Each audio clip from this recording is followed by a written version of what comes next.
So let us try to go into a bit of a detail of what a cluster is. If you see this diagram, okay, if you see this diagram, this is, let us say, a Kubernetes cluster. What we are trying to show here is there is a control plane here. This control plane is responsible for managing this cluster. These are various nodes. Each of these nodes are running certain Docker containers, and then there is a kubelet. Okay, so this is a control plane. These are various nodes. This is another way of representing a cluster, but this makes things a bit easier. So I thought we'll discuss this. So this is a control plane. These are various nodes. Each of these nodes, okay, will have certain containers. So if you technically connect to the previous slide, we can assume a Kubernetes cluster will consist of two types of resources. Control plane coordinates the cluster, and nodes are the workers that run the application. So this is a very, very simplistic definition of what a Kubernetes cluster is. So now let us try to actually see, okay, a Kubernetes cluster, do a hands-on thing and start understanding that. Okay, so the first thing which we do is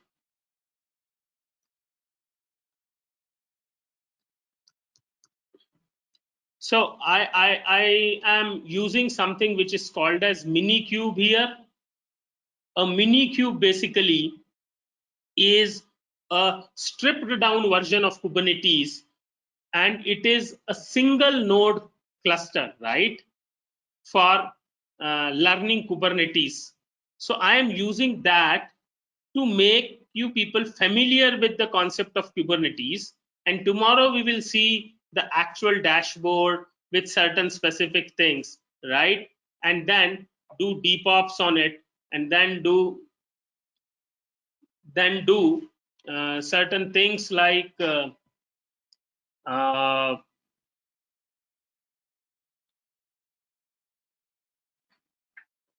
okay, so then do certain things like the dashboard analysis and something like that. Okay, so now let us try to do this. Minikube is a stripped down version of uh, Kubernetes. Okay, so we'll start Minikube start nodes 3. So I hope this is visible. We'll increase the size of this a bit. Yes.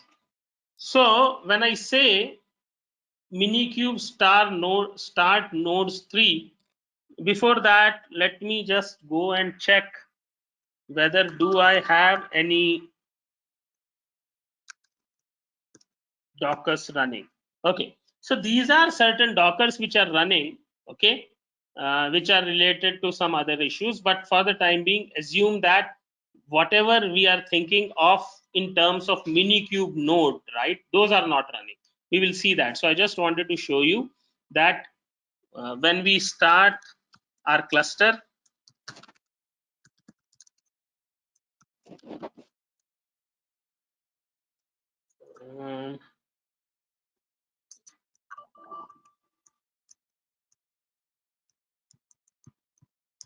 so let me clear this and then let me start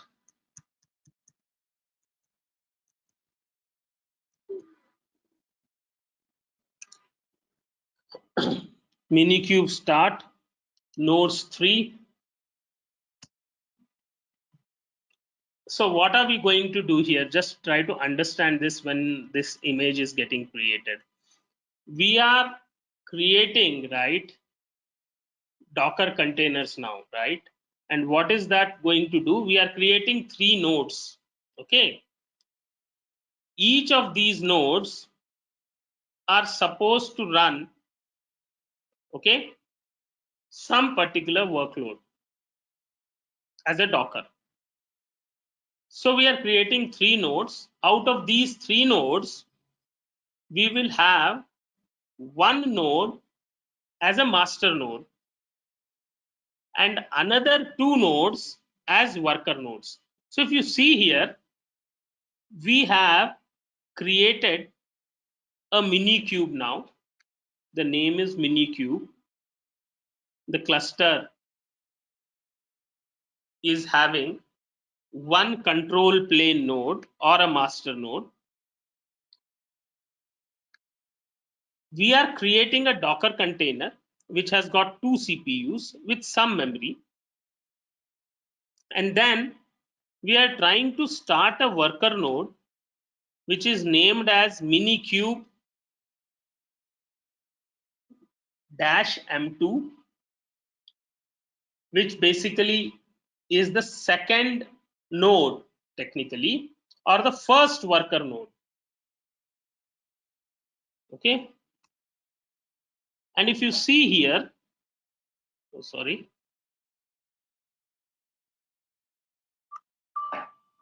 If you see here, where is this? Okay. If you see here, we have another worker node, which is Minikube -m03, which basically is again a worker node in that particular cluster, which is treated as Minikube, right? So I hope this is clear. So if you now do Docker PS,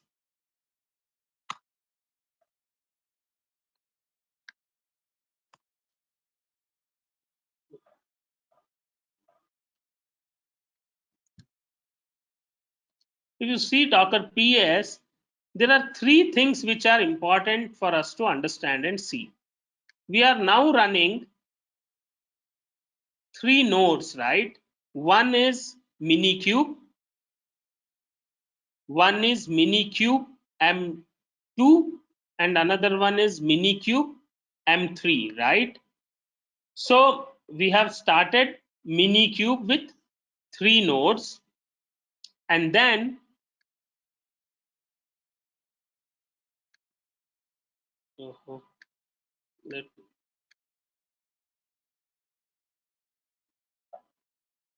where did it go?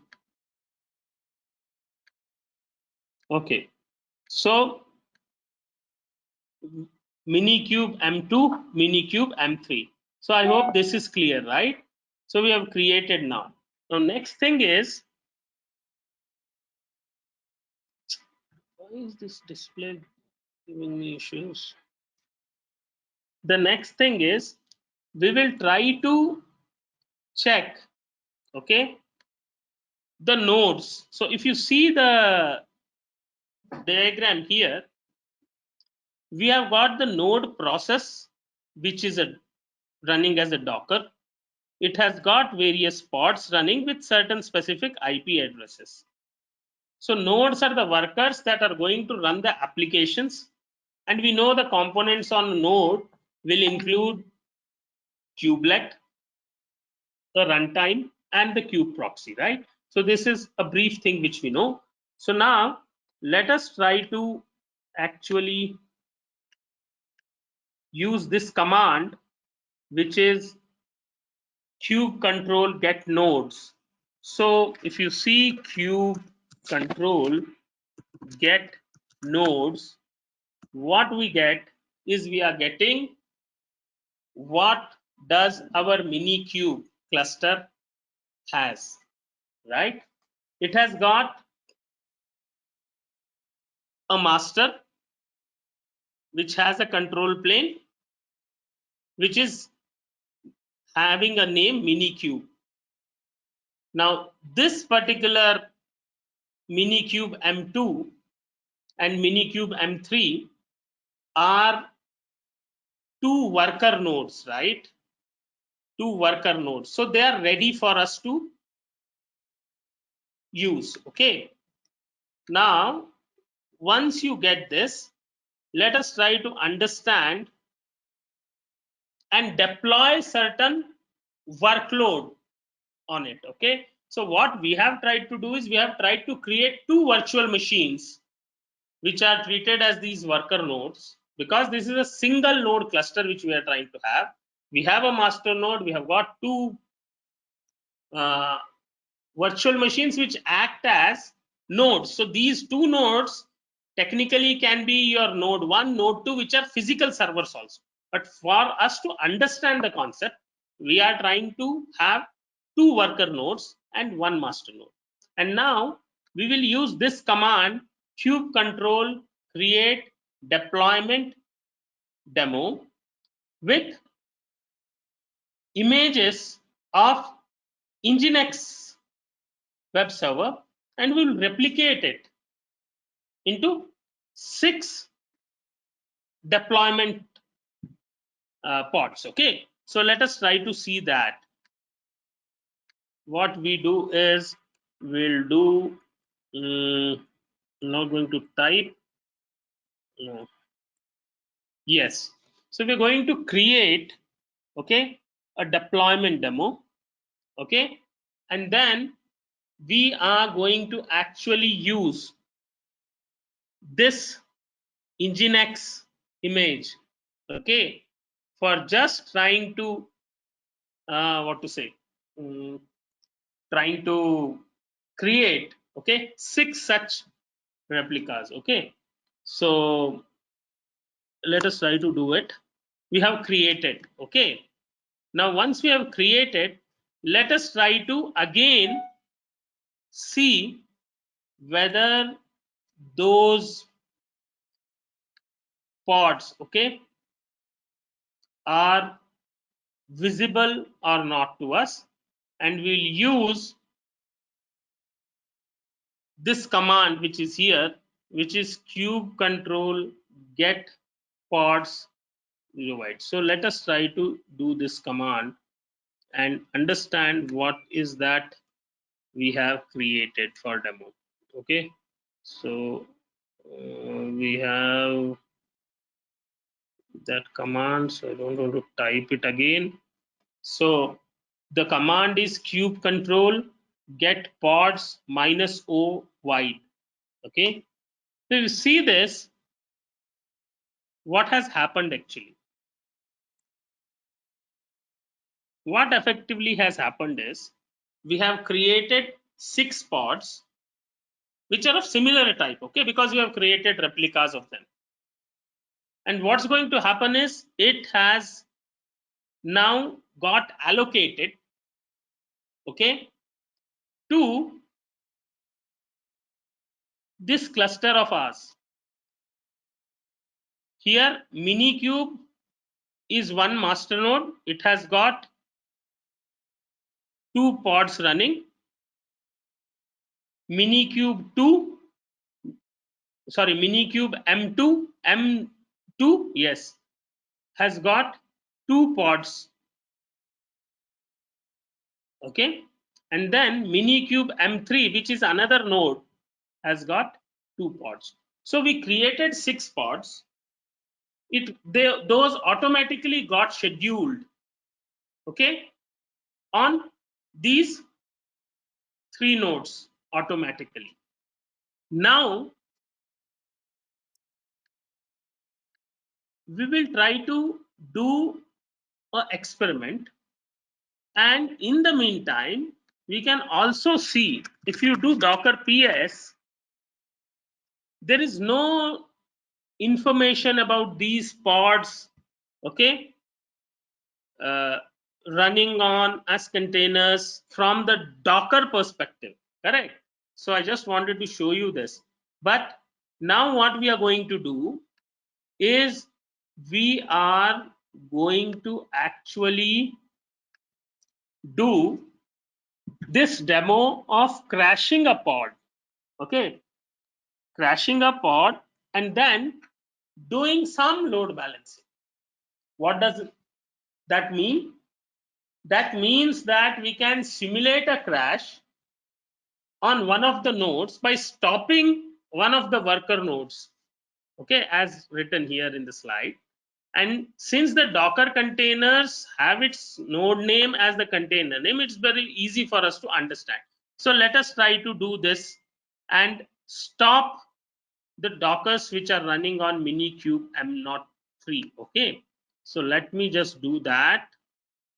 Let me just do Docker stop. Okay, it is Minikube M03. So once we do this, it has stopped. So now let us try to again see this command. Okay, kubectl get nodes, right?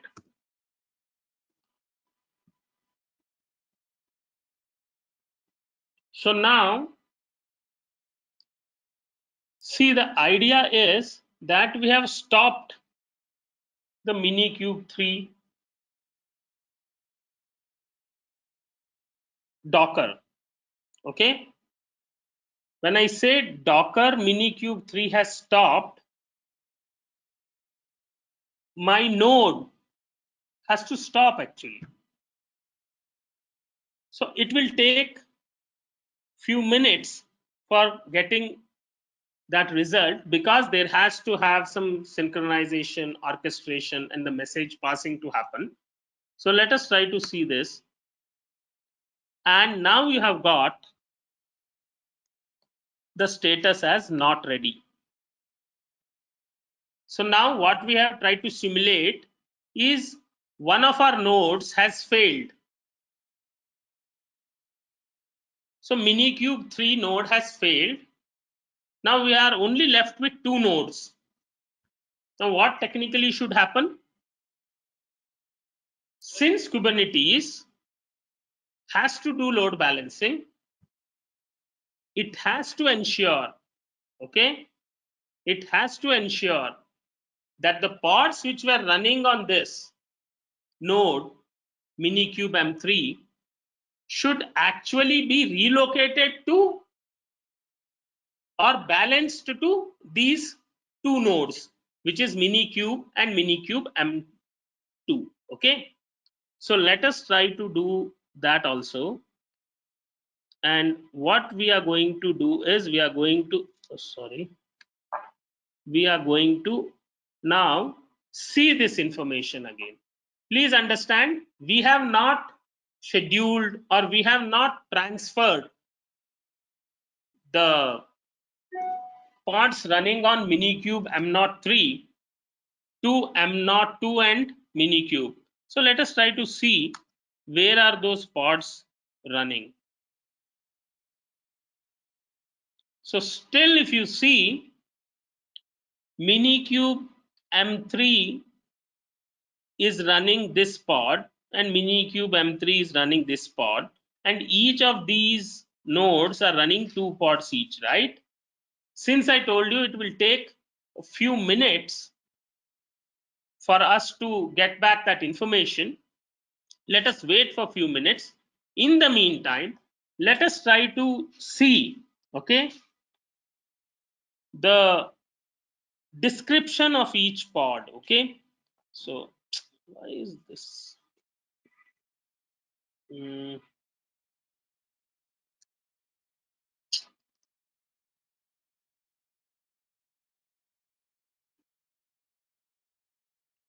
So I will describe it using this command, which is ha. See, describing a pod, why this pod is not available now.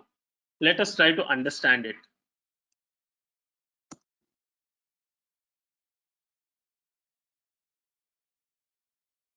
Because that pod's name was a bit different. So we will have to see some pod here, like which was supposed to be running on Minikube 3, which we had stopped. So let us try to see this pod. Okay. Let me just copy that information. Let me just copy that information here.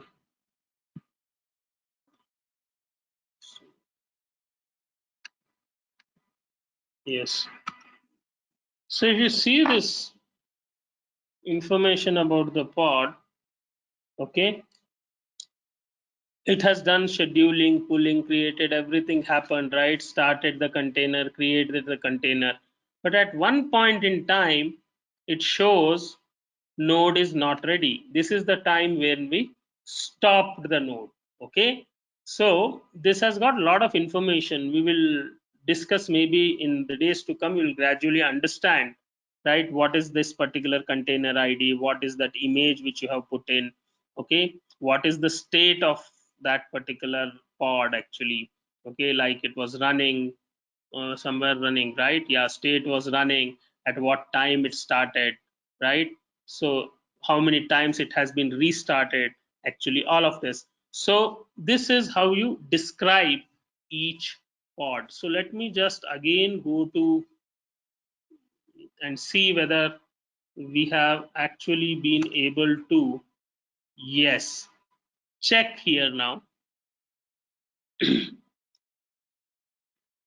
We initially had two pods, okay, running on each of these nodes. We had three nodes. Then we simulated a crash by stopping one of the nodes. And then we told that, okay, there are only two nodes available. So now what has happened? If you see Minikube M3 node, the pod which was running here, okay, has